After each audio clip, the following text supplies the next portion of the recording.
Hey everyone, this is David Brown with the migration update for March 18th, 2024 from the Braddock Bay Hawk Watch. Kim and I started out the day at the Braddock Bay East Spit, and looking at this photo, it looks like a tropical vacation, but let me tell you, the temperatures were around freezing and there was a strong westerly wind, so it was cold.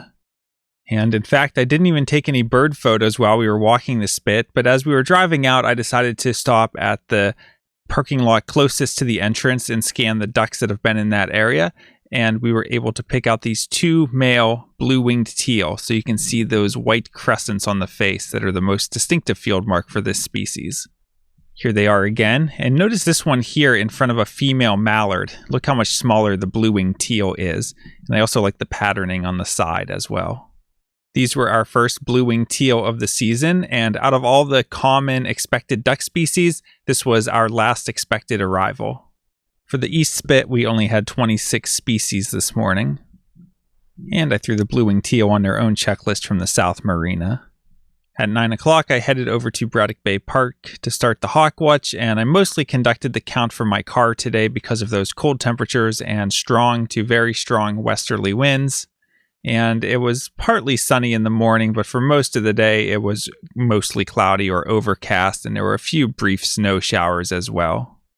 Despite those strong winds, there were some turkey vultures migrating, mostly in small groups, maybe up to around 15 individuals in the largest groups, and most of them were distant towards the lake side, but this one came close and gave me a nice look. And for turkey vultures, we're looking for that two-toned coloration with a lot of dark here on the body and the wing coverts, and then silvery flight feathers, relatively long tail, and a small featherless red head. And they usually hold their wings up into a V called a dihedral, and they wobble a lot. They're very unsteady, especially in the stronger winds. Here we see the top side of an adult bald eagle, and there were a few bald eagles around today. A couple times I saw them diving at each other, and bald eagles can handle the strong winds a lot better than some of the smaller raptors. Alright, the next three photos are pretty lousy, but it'll give us a chance to try to identify birds based on silhouettes, rather than looking for plumage traits. So here we see a bird that I got the impression it was fairly large just from the way it was flying and handling the wind and the speed of the flap. We see that the wings are pretty pointed, so we should be thinking falcon. And when we think large falcon, we think peregrine falcon. And that's exactly what this is. And I watched this bird, and it was high up over the East Spit, and then it tucked its wings and dropped from the sky in a stoop. And that's when they're the fastest animal on the planet, reaching speeds of over 200 miles per hour. So that was pretty incredible to see it plummet from such a large height. Here we have a hawk in a soar. You can see it's got its tail completely spread out. And we can see a couple things. We see it's mostly white underneath with a brownish head. Maybe a hint of patagial bars, hard to tell. Maybe a hint of a belly band. And the tail looks a little bit reddish. So this is an adult red-tailed hawk. And you can also notice that it's missing a feather here in the right wing. Here's a raptor that's a different shape than the last one. This bird looks quite a bit lankier. We see long wings that are a little bit pointed. We see a long tail. And we see kind of a brownish head and then paler undersides. So this is a northern harrier, and this is one of the brown type ones. So either a juvenile or an adult female. Here we have an adult bald eagle in a glide posture. You can see the wingtips tucked back a little bit. And you see all this white dotting on the underside. That's not part of the bird. Those are snow flurries. And here's a bird that was chasing the last one. So here again, we see a large dark raptor, kind of in that same glide posture with wingtips tucked back, a large head, some splotchy white in parts of the underside, in addition to the snow flurries. So this is an immature bald eagle. Here we have the side view of a raptor. It's holding its wings up into a bit of a dihedral, or we might even call it a modified dihedral. So the first part of the wing goes up into a V and then it flattens out. We see a gray head, mostly white undersides.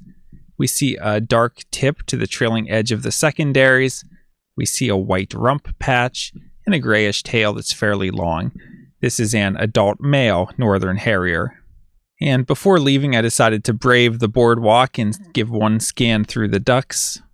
And there was a nice mix of tundra swans and mute swans out on the bay. So you can see the mute swans are the ones with the more orange bills. We see a couple of them here, one all the way on the left. And most of the other birds we see black bills, and they're slightly smaller than the mute swans. So the ones with the black bills are tundra swans. And from the Hawk Watch today, only 32 species, so very low because not much songbird activity at all. And even when I went out to scan the waterfowl, it was hard to see the ducks because of the wind and the distance. Taking a look at hawk count for our migrant raptor totals, today we had 65 turkey vultures, 3 bald eagles, 2 northern harriers, 1 red-tailed hawk, and 1 peregrine falcon for a total of 72 migrants. That brings the March total to 1,811 and the season total to 1,969. And new for the season was Bluewinged Teal.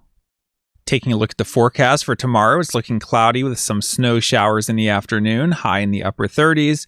Winds west-southwest at 15 to 25 miles per hour. So there is a little bit of a southerly component to the wind, and the Windy app actually shows the winds more straight out of the southwest. So that's a good wind direction, but it's not really warming up that much, and they're very strong. So I bet we'll get some migration. I wouldn't expect it to be a huge day, but there should probably be some turkey vultures moving as long as it's not too gloomy with those cloudy skies and snow showers. But if it's fairly bright in the morning, I wouldn't be surprised to see vultures and other things moving as well.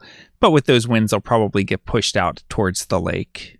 And we'll hope for a good flight tomorrow because after that, it's not looking so good with Wednesday, mostly cloudy and becoming even windier, high in the upper 30s, winds west at 20 to 30 miles per hour. I would expect light migration. And Thursday, snow showers early with a high of only 31. Ooh, that's going to be cold. Winds west-northwest at 20 to 30 miles per hour. So that'll definitely be a sit-in-the-car kind of day. And I also want to remind everyone that starting tomorrow morning at 6 a.m. Eastern Time, so that's 6 a.m. Eastern Time on March 19th, and going for a full 48 hours, that eBird and related websites are going to be down for maintenance while they perform a server upgrade. So you'll be able to create eBird checklists on your phone, but you won't be able to submit them or use the eBird website or upload photos, anything like that until the update is complete. So go out birding, keep a checklist on your phone, and then just wait until the 21st when it comes back up and you'll be able to submit all of those checklists.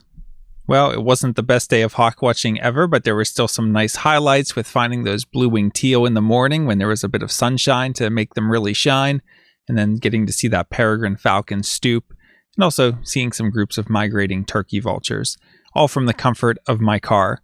And there were a few people who stopped throughout the day to chat while I was at my car, so that was kind of funny. At least it saved them a cold, windy walk out to the platform to tell me what they wanted to tell me. Again, tomorrow's looking like our only real shot at favorable winds for the foreseeable future, so we'll hope that there's a bit of a flight tomorrow to make it worthwhile, because after that, it's going to be cold and windy and unfavorable winds for a few days. If you liked this video, please hit the like button and be sure to subscribe so you don't miss any of these daily updates from the Braddock Bay Hawk Watch. From Lyco Birds, this is David Brown. Thanks for watching.